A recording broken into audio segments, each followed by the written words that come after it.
¿Qué pasa con la iluminación? La iluminación tiene un propósito, ¿no es cierto?, de facilitarte la visión y en el trabajo, además de facilitarte la visión, te tiene que asegurar tu salud.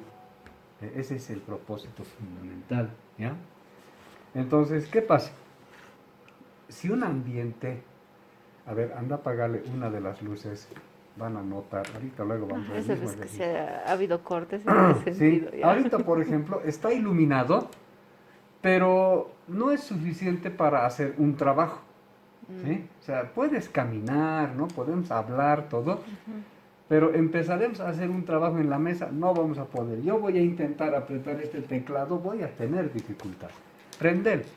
Entonces, el nivel de iluminación tiene que ayudarte primero a trabajar y segundo, tiene que cuidarte tu salud. ¿Por qué?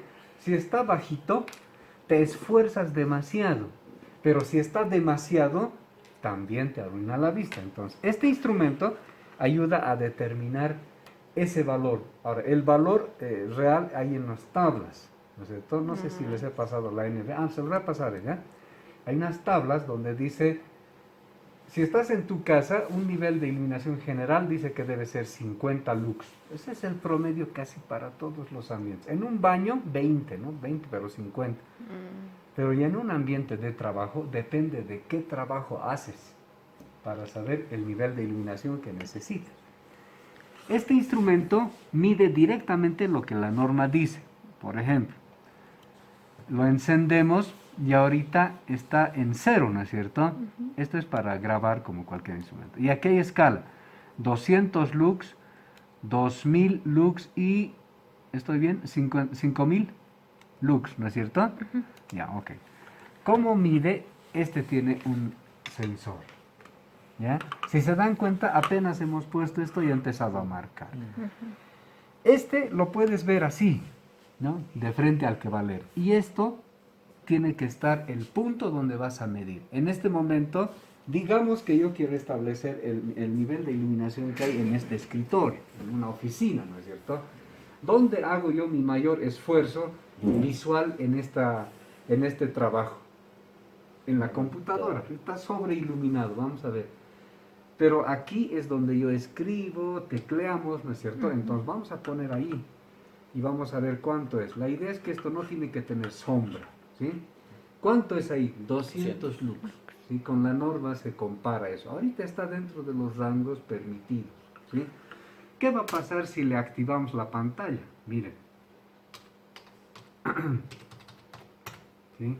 Ahora la pantalla está de frente, como si yo estuviera leyendo. ¿Sí? Si me acerco mucho o Reduce. me alejo más, depende. Por eso hay una distancia para trabajar, que más o menos es esto. ¿Por qué? Porque ahí tienes un valor. ¿Sí? Una pausita. Eso no, tele. Las seguridades más creo que están hablando. Todos usamos radio por canales, ya. Este es el medidor de puesta a tierra, ¿ya? Este mide la resistencia de puesta a tierra de cualquier instalación de malla a tierra, ¿ya? Entonces, su escala está acá: 220 ohmios, 200 ohmios y 2000 ohmios. Aquí, este es el botón de disparo. ¿Sí? Lo que se hace es presionar y girar un poquito y entonces detiene la lectura. Ahorita está midiendo cualquier cosa porque no hemos conectado nada, ¿ya? Entonces, ¿cuál es la idea? Un momentito, acabo de llegar yo y un momentito subimos. Hemos hecho esta... En la foto que les mostré en las clases, Pieza 43. este... Ya, ¿en qué piso? Perdón, ¿cuál? Segundo piso. Tal vez. Ya, Aquí está. ¿Ya? Es bien fácil. Ya en el trabajo todo es fácil. Verde, amarillo y rojo. Nada más. Ahora, ¿qué pasa? De este otro lado, este va a la puesta a tierra. Digamos que aquí está la malla, ¿no ve? Y ahí está el terminal. Este se conecta ya a la malla. Y este va con este. Ahorita vamos a hablar de distancia. ¿Ya?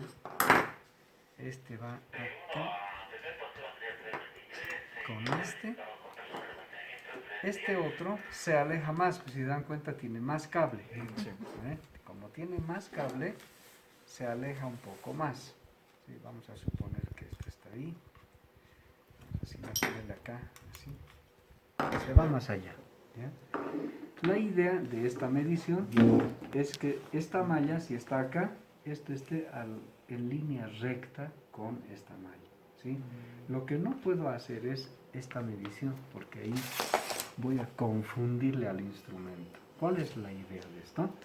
La idea es que el instrumento, cuando yo envío el voltaje, porque esto envía voltaje, el voltaje se inyecta entre la malla y esta varilla.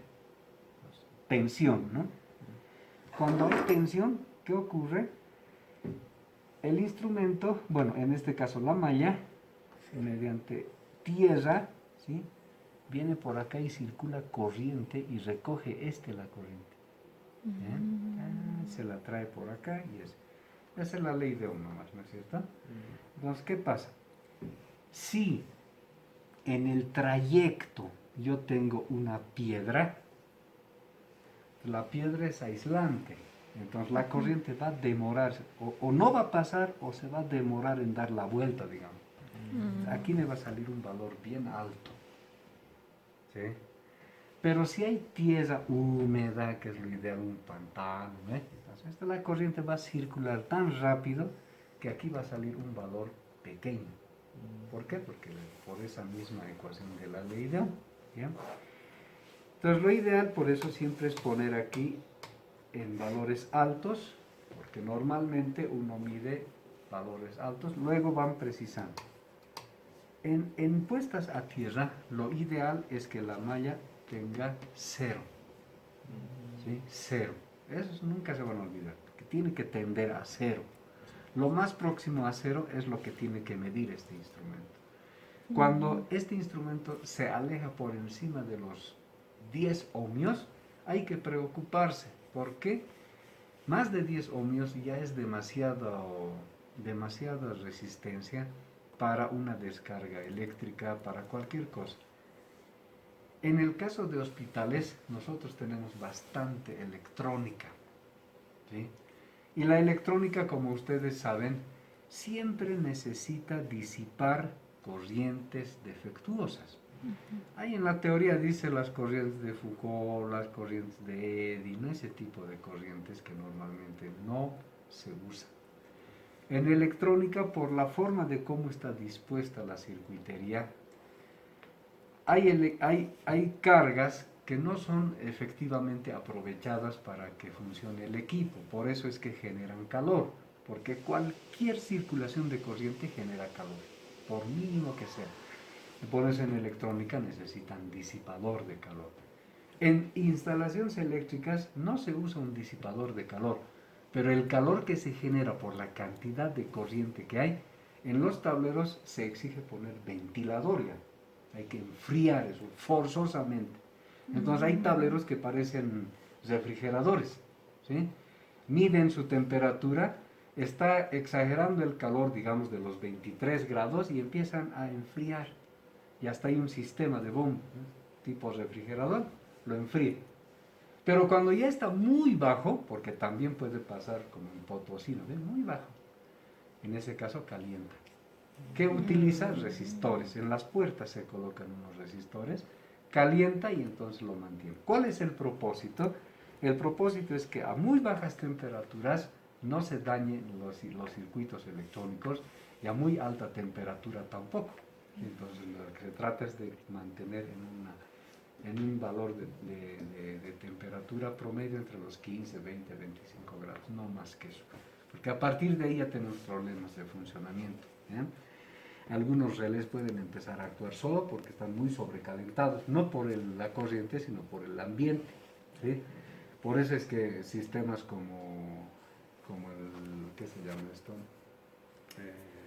Tomógrafo, todos estos equipos que manejan bastante corriente necesitan estar en ambientes refrigerados. ¿Por qué? Porque parte de la corriente que circula hace efecto en los componentes. ¿Ya? Entonces, ¿qué pasa? Además de eso, esas corrientes defectuosas lo que hacen es buscar un camino. Y en electrónica siempre hay un cable que se llama el de tierra, ¿no es cierto? El de referencia. Ese cable de referencia tiene que estar conectado con este físicamente al final, mediante la clavija, obviamente, ¿sí? Entonces, en electrónica, a diferencia de la electricidad, en electricidad esto está esperando que un motor falle, que algo pase para que se venga aquí la corriente, ¿sí? En electrónica, las corrientes defectuosas son mínimas, pequeñísimas. Por eso a veces alguna vez les ha debido pasar. Abren un componente electrónico y como que sienten un cosquilleo, una patadita chiquitita, no te hace nada. Esas corrientes necesitan un camino de retorno. Entonces, en electrónica esto es permanente, es como un goteo de agua, permanente, ¿sí? El momento que no tiene esto, o el valor se empieza a subir, esa corriente defectuosa que no está entrando a la malla, empieza a dar vueltas en el equipo, ¿sí?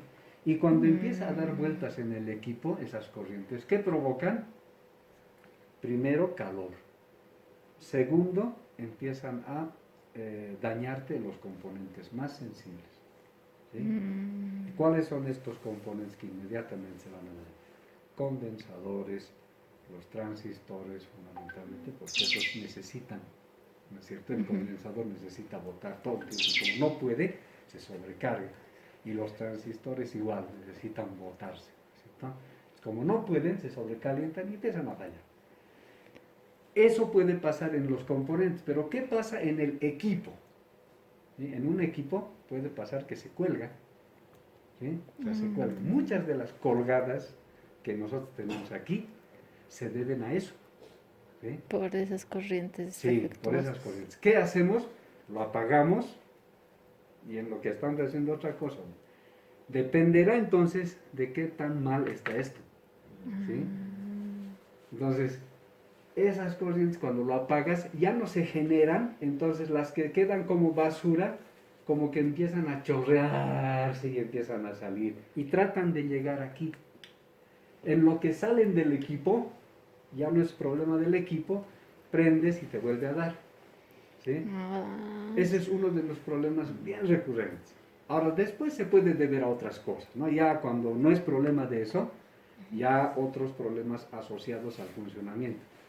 La otra vez hemos visto contigo, Denis, ¿no ve? Con un equipo de, ¿qué se llama? Ahí no me acuerdo el nombre, ahí en donde hacen el silencio total.